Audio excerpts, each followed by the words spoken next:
Bonjour et bienvenue dans cette nouvelle vidéo. Aujourd'hui, je vais vous parler de ce livre, un best-seller international de Louise Hay, qui est assez connu et qui s'appelle Transformer votre vie. Donc la version française, donc c'est une américaine qui a écrit ça. Alors, Louise Hay, un personnage tout à fait remarquable, qui est une des premières à avoir parlé de la loi de l'attraction. C'est assez à la mode aujourd'hui dans les mouvements du développement personnel. Alors, avant de parler de la loi de l'attraction, je vais parler du sujet essentiel du livre, qui est quand même de comment sortir de la victimisation. Alors, je ne sais pas si le mot est prononcé, mais moi je l'interprète comme ça. Parce que ce que dit le livre, c'est qu'en fait on est tous acteurs et scénaristes de notre vie. Et que même si on a tendance à se plaindre que le sort s'acharne sur notre pauvre existence, en fait les expériences qu'on vit, on les provoque. Et c'est très difficile à entendre pour quelqu'un qui a l'impression de subir la vie, de se dire qu'en fait c'est elle qui crée les événements autour d'elle. Et il y a ce côté comme ça à se victimiser, dont il est très difficile déjà de reconnaître qu'on se victimise, et ensuite de se dire bon bah j'ai la possibilité de changer. Parce que commencer à dire bah, je peux changer, ça veut dire bah, j'arrête de faire ma victime et j'arrête de provoquer les systèmes de pensée et les comportements qui provoquent les situations qui me dérangent. Donc Louise Hay, elle parle de tout ça dans les domaines des relations, de l'argent, du travail, et aussi, curieusement, pour certains, de la santé. Parce qu'en fait, qu'est-ce qui se passe quand on est dans un rôle social presque de victime? On va attirer les tuiles autour de nous. Et de là, on rejoint un peu le système de la loi de l'attraction, c'est-à-dire on est un peu comme des aimants. Soit on est une personne positive, soit on est une personne négative. Et du coup, bah, quand on est une personne positive, on va attirer les gens positifs, les expériences positives. Et quand on est une personne négative, on va attirer les gens négatifs et les expériences négatives. C'est ça la loi de l'attraction, ni plus ni moins. Donc Louise Hay, comme ça, c'est une des premières à en avoir parlé. Hein. Bon, moi j'ai lu pas mal de bouquins sur le sujet, et ça c'est un des premiers. Donc il est vraiment tout à fait... il peut ouvrir les yeux sur pas mal de choses pour quelqu'un qui ne s'est pas posé ce genre de questions. Et on se dit, ben oui, en fait, c'est logique. Je vous prends un exemple. Si vous êtes de bonne humeur, vous arrivez dans une salle d'attente où tout le monde fait la gueule, puis vous commencez à rigoler un petit peu, à sympathiser avec les gens, à avoir la pêche, le sourire, etc., ben les gens ils vont commencer à se dérider. Alors ça va commencer par une personne qui va commencer à interagir avec vous, qui va rigoler aussi, et puis très vite ça va être contagieux, et tout le monde va commencer à être de bonne humeur. Après, dans l'exemple opposé, si vous arrivez, vous êtes désagréable, vous faites la gueule, eh ben, ça va énerver les gens, ça va énerver tout le monde, et voilà, tout le monde va être survolté, et vous aurez réussi également à contaminer tout le monde par votre énervement. Voilà, ça rien de plus énervant que quelqu'un d'énervé, et il n'y a rien de plus drôle que quelqu'un qui est rigolo et qui est en train de rire. Donc voilà, le rire est communicatif, l'énervement aussi, bref, toutes les émotions sont communicatives, et engendre des réactions. C'est un peu comme un effet domino.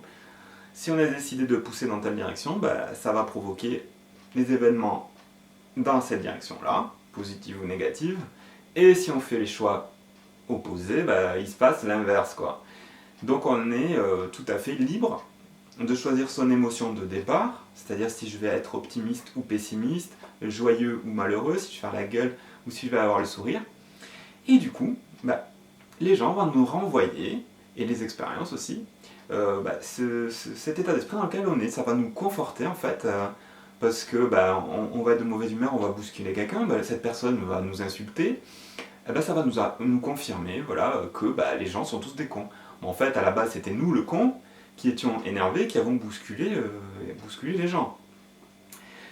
Et c'est comme si on attirait ça, parce que effectivement, plus on est dans cette ambiance-là, et plus les événements vont s'enchaîner. Voilà. Et moi, il m'est arrivé des expériences tout à fait intéressantes où j'étais avec une amie, par exemple, à la gare, en train d'acheter un billet de train, et mon amie était très énervée. Et en face d'elle, elle avait une guichetière adorable qui essayait de faire son mieux pour rendre service. Et mon ami qui était très énervé n'arrêtait pas de l'attaquer, d'en rajouter. Et moi j'hallucinais parce qu'en face vraiment la personne était adorable. Et elle l'est restée. Et pourtant il y avait de quoi s'énerver. Mais cette personne en face était vraiment certainement très positive parce qu'elle a décidé de ne pas se laisser influencer justement. Et bref, on a eu les tickets. Bon, il y avait eu je sais plus quel trop problème mais qui était complètement indépendant de la volonté de la guichetière. Donc on repart avec les tickets, et mon ami qui me dit mais tu te rends compte comment elle m'a parlé, comment elle était désagréable. Mais j'ai halluciné, je me suis dit mais dans ma tête mais bon parce que là à ce moment-là quand quelqu'un qui est énervé comme ça c'est très difficile de lui expliquer ben non cocotte c'était toi qui étais insupportable. Mais j'ai halluciné parce que sa vision de la situation était complètement fausse. C'est moi qui étais extérieur à la scène, je pouvais très bien voir quelle des personnes étaient complètement désagréables et celles qui étaient plutôt de bonne humeur. Et donc voilà, ce qui fait que quand on est dans un état d'énervement ou de joie, bah, on reste sur notre lancée et du coup même si on va avoir des gens bienveillants autour de nous, si on est énervé, on va pas le voir. On va voir que le côté négatif, on va voir que ce qui va pas, que le petit grain de sable qui nous a pas plu, et on va focaliser dessus, et on va en parler, et on va rajouter, et ça va énerver les autres. Et à partir de là, on est dans la victimisation, et on se forge cette identité de victime, de personne qui a le malheur sur elle, et voilà, on commence à tomber malade, à se rendre stressé, nerveux. Voilà, les trois quarts des maladies viennent du stress et de l'épuisement nerveux. Donc c'est très facile pour une personne plutôt triste, déprimée ou énervée de tomber malade. C'est beaucoup plus facile pour une personne comme ça de tomber malade parce que le stress use le corps et on est plus sensible évidemment. On est beaucoup plus sensible aux moindres petits microbes qui passent ou voilà, on va plus facilement aussi se faire des blessures parce qu'on va être plus brusque et plus stressé, plus pressé. Et on va multiplier voilà, les sources d'accidents et de maladies. Tout simplement, enfin, c'est la logique pure et simple. Il n'y a rien de métaphysique là-dedans. C'est vraiment de la logique pure et dure. Vous êtes stressé, vous êtes énervé, vous allez énerver les gens et vous allez plus facilement vous mettre dans des situations de stress, de fatigue et d'accidents potentiels. C'est tout con. Voilà. Et évidemment, qui c'est que vous allez rencontrer des gens comme vous, parce que les autres, ils vous supportent pas, ils vont vous fuir, les gens positifs. Donc fatalement, vous allez vous mettre en couple. Si vous êtes une fille énervée avec un connard qui va bien vous le rendre, voilà, ça va de pair. Alors ça va être les cris toute la journée, tous les soirs. Enfin, ça va être un quotidien de stress. Alors après, vous allez voir vos copines, vous allez râler auprès d'elles, et elles, elles sont comme vous. Vous les avez choisies, c'est parce qu'elles vous ressemblent, parce que vous pouvez interagir d'égal à égal avec elles. Donc elles aussi, elles vont vous raconter que leurs copains c'est des connards. Alors votre conclusion, ça va être tous les mecs c'est des salauds. Et ça va vous conforter dans votre idée, et vous allez focaliser que sur ces problèmes-là. Et ça va grossir, et ça va grossir. Voilà, super. Ce que propose Louise Hay, c'est une approche qui est de dire je réalise que c'est moi qui crée mon environnement et mes événements autour de moi. C'est moi qui provoque ça.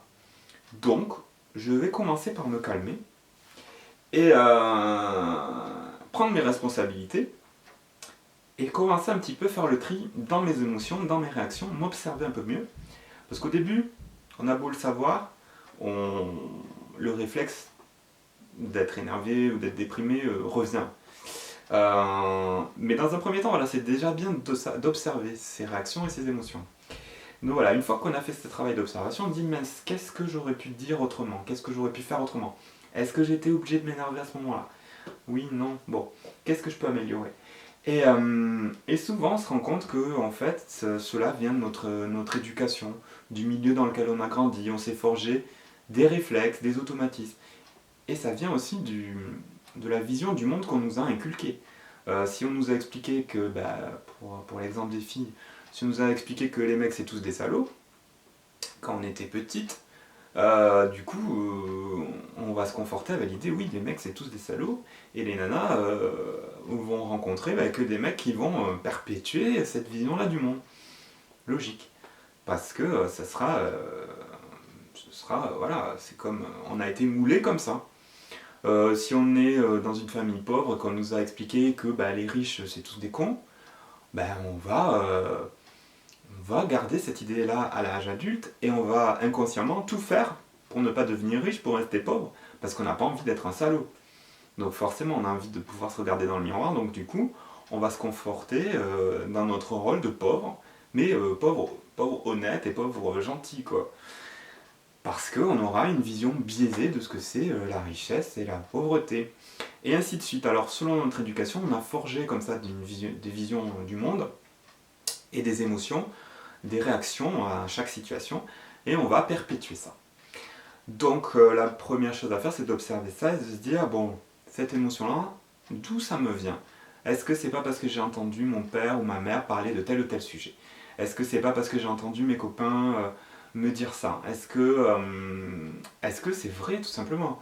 Et en fait, on s'aperçoit que toutes les façons de voir les choses, on peut choisir de décider, je change à partir d'aujourd'hui ma manière de voir les choses. Tout n'est pas tout noir, tout n'est pas tout blanc.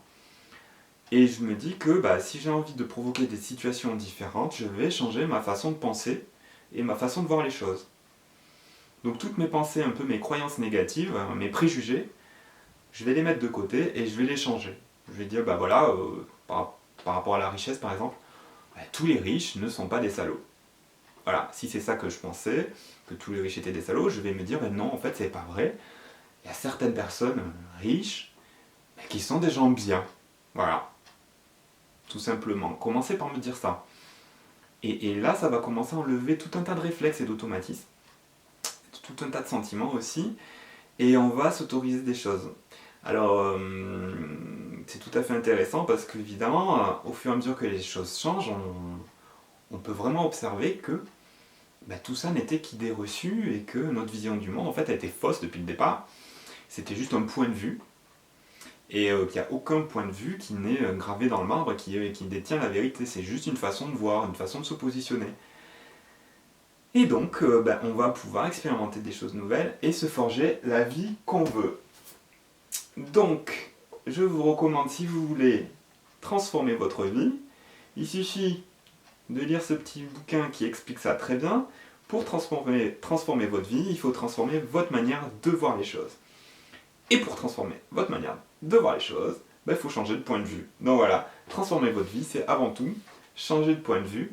Et ce livre, très pédagogique, aide à un petit peu faire le bilan sur tout ça et à évoluer. Donc voilà, et je vous dis rendez-vous à très bientôt pour une prochaine vidéo. Je pense à me répéter, hein.